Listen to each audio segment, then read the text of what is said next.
You are listening to Venus Rose, interactive spiritual Q&A and the power of sound. Music is like sunshine.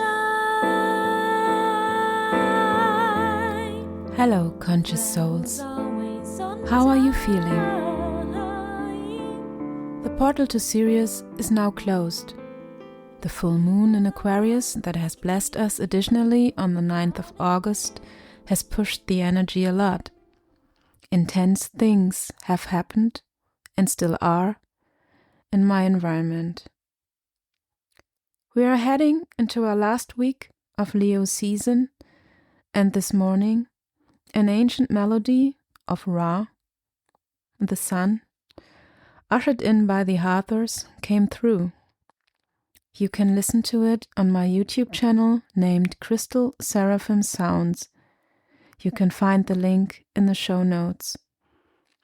It is about solar energies that help light up our subconsciousness, that one of the masters I learned with referred to as superconsciousness.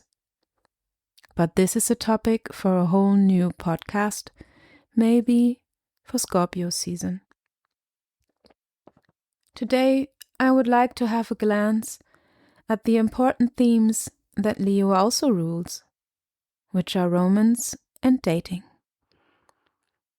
It is all about getting to know someone in the beginning, first steps into the direction of a relationship.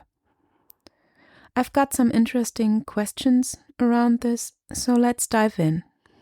Should I already pay attention while dating? The first question, to look for someone whose zodiac sign is compatible with mine, or can I ignore this aspect? First of all, who says your zodiac sign is compatible? To be honest, I have never checked that, but I would bet that if you ask the internet, you would find opinions in diverse directions. Do you really want your dating life to be ruled by someone else's value system? If you do not know them? If you have a good astrologer you trust and whose planetary forecasts make sense to you, they could help you in a detailed way. The more important thing is the so-called zodiac sign describes only your sun sign. Merely one small aspect of your multi-layered birth chart. You must imagine that your birth chart is a snapshot of how all the planets in our solar system stood at the exact time of your birth. Even the degrees of longitude and latitude are taken into account here, because the place where you were born is crucial. What I want to highlight is that the sun sign most horoscopes are talking about is just a superficial scratch when it comes to this topic. Yes, the sun sign is the energy in which the ego expresses itself, and since this world is mostly driven by ego intentions more than heartfelt ones, it can be a way to try to measure something.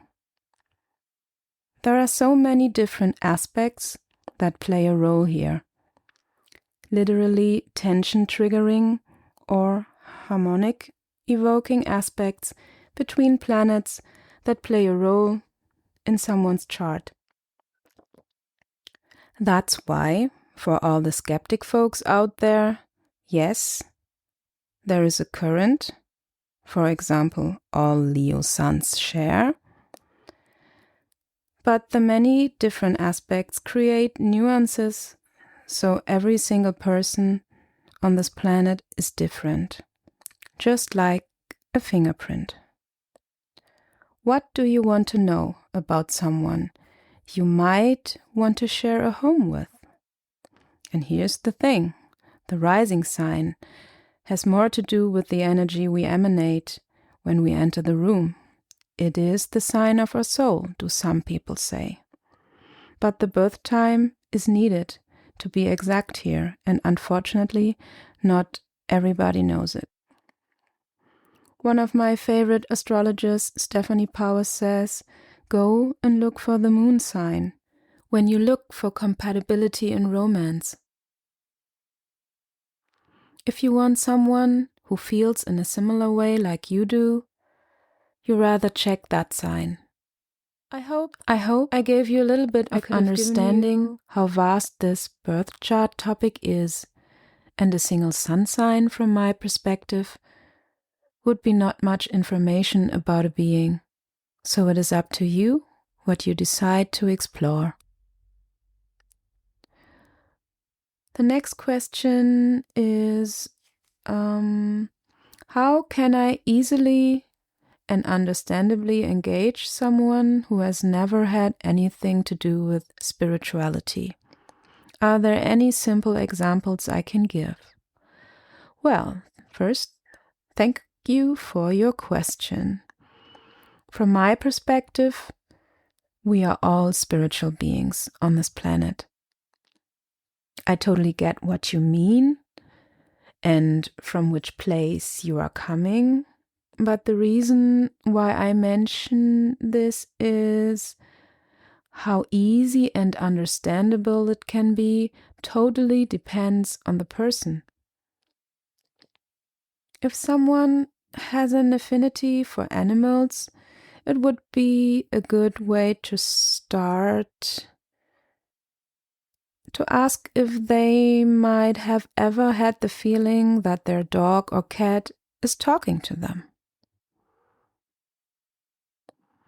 In general, I would say that astrology is also a good way to start, because the planets are quite far up there, but are still somehow measurable, and the big telescopes are capturing beautifully what's going on in today's day and age.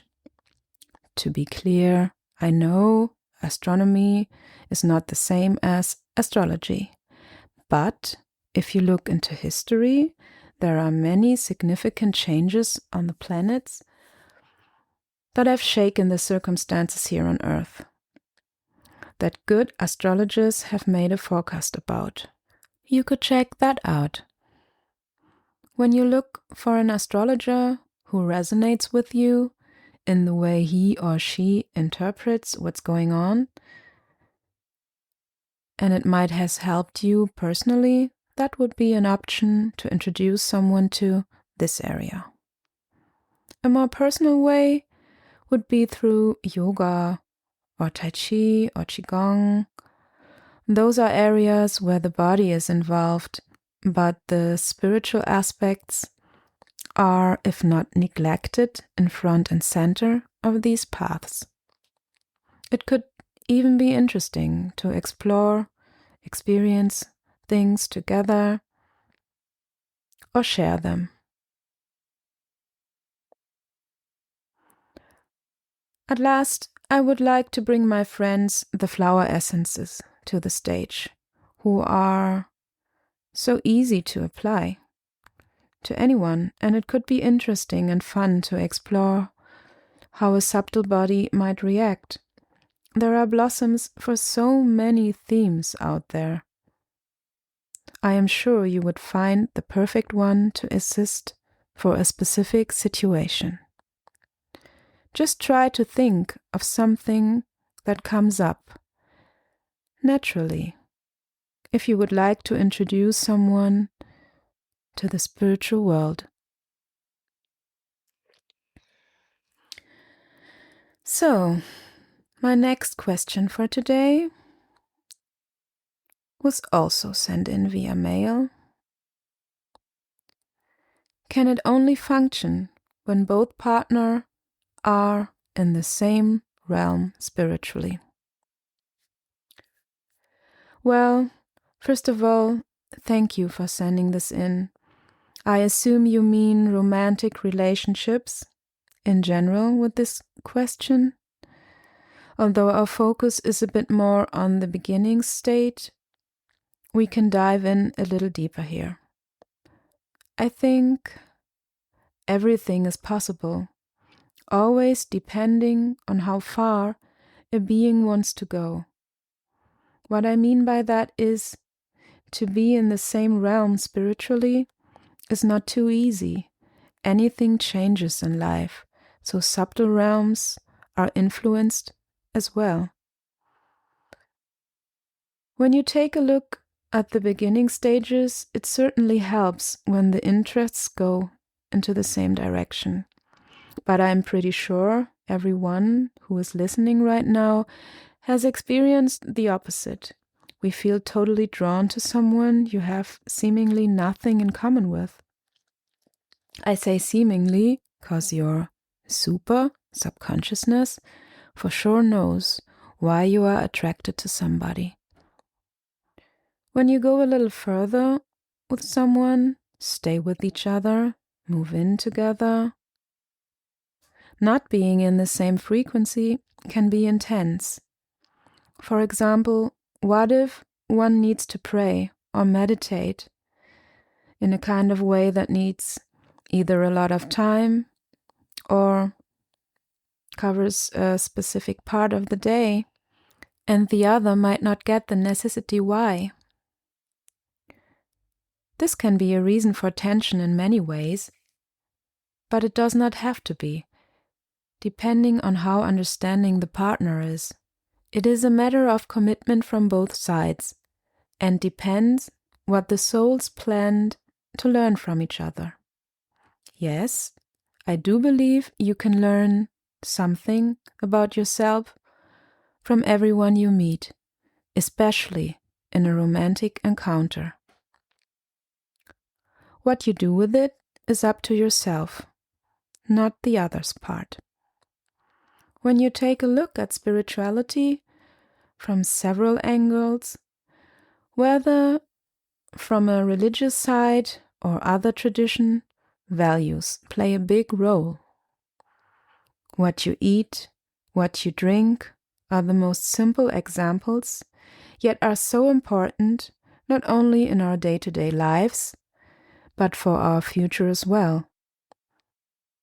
It not only influences what is cooked, but has an impact on the body and maybe how long a person is healthy. This is merely a scratch on the surface. The value theme goes deep. Even in friendships, you gather people around you who have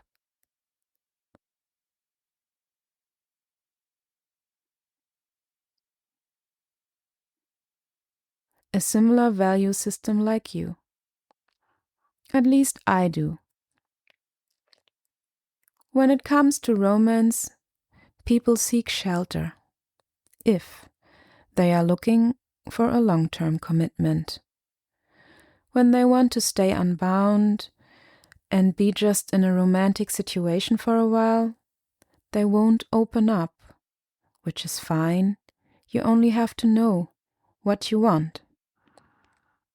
If you do seek someone to go deeper with, to have similar spiritual values can help to be vulnerable with one another. And that is, from my perspective, needed for true nearness in a connection. But every being is different. Not everyone wants to live a closeness, and not certainly on every level. Let me explain. Some people want to do things together all the time. Others may not have such circumstances for whatever reason, but share a deep bond nevertheless. I recently heard a woman say it is her desire for self-growth that is one of the main reasons her husband and her share a sacred spiritual bond. And I agree with that. Looking at the couples I got to know during the years, the most helpful ingredient is a shared purpose. That can be children, but also making money or save the world. So at the end of the day, each one of us gets to decide what we want. and with a romantic partner, starting with dating, maybe going further. We have to choose what we want to emphasize on in our lives. I guess we can all agree a so-called significant other has a great impact in every aspect of life. Know thyself, including the shadows. Learn to love them. Decide what you would love to experience, and you will find someone who shares similar desires.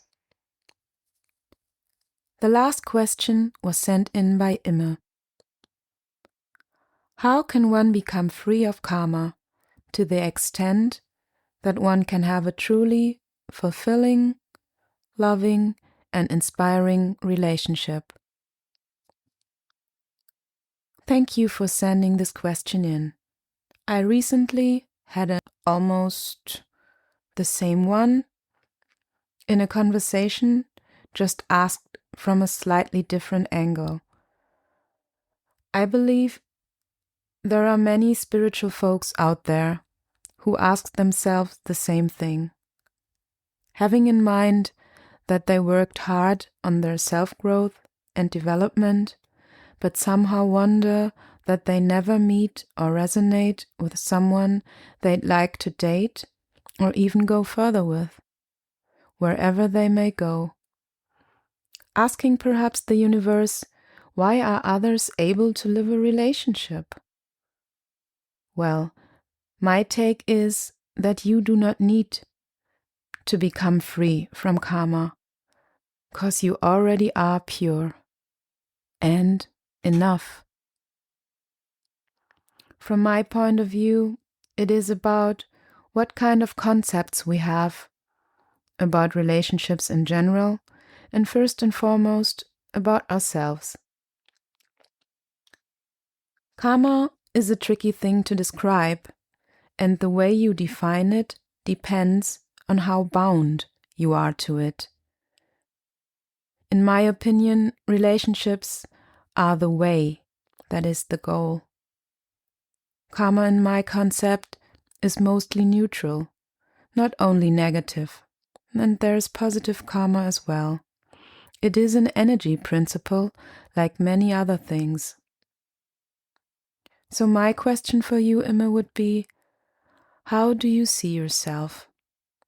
Has there been self-forgiveness around the karmic patterns you have already freed yourself from? I assume you are working on it because of the way you ask your question specifically.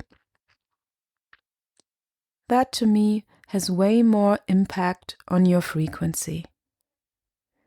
If you can forgive yourself and let go of the old stuff, try to be open for new things. Get ready for romance, even to the degree that you can be curious what the universe has in store for you by perhaps imagining what you would like to do with your future partner.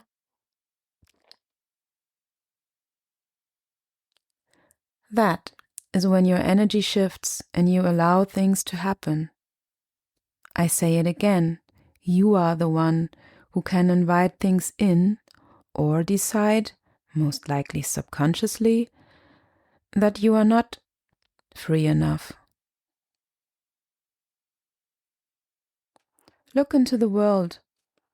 There are all kinds of relationships out there. I would dare to say most of them are karmic. That does not mean they are not loving. Of course, there are enough absent of love too. For sure, I do not know a perfect romantic relationship, but they don't have to be. We all are here to be in service for one another. Fun fact is, most people do not realize this at all. Decide what you want to live from your heart, but your question implies you already have a vision of what you desire. I said earlier, Know thyself, including the shadows, and learn to love them. Have an open mind. Speak out an invitation to the universe, so magic can happen. At the end of next week, a new season starts. Virgo is coming, and it will be all about health, work, pets and animals. So get your questions ready and send them to me. Leave them in the comments of my Instagram or on my YouTube channel named Crystal Seraphim Sounds. For all those of you who do not have social media or want to book a one-on-one session with me, go ahead and send me an email for further details. You can find everything in the show notes. Thank you all for listening and have a beautiful time out there. As always, let me know what moves you. Love to you all. Rose.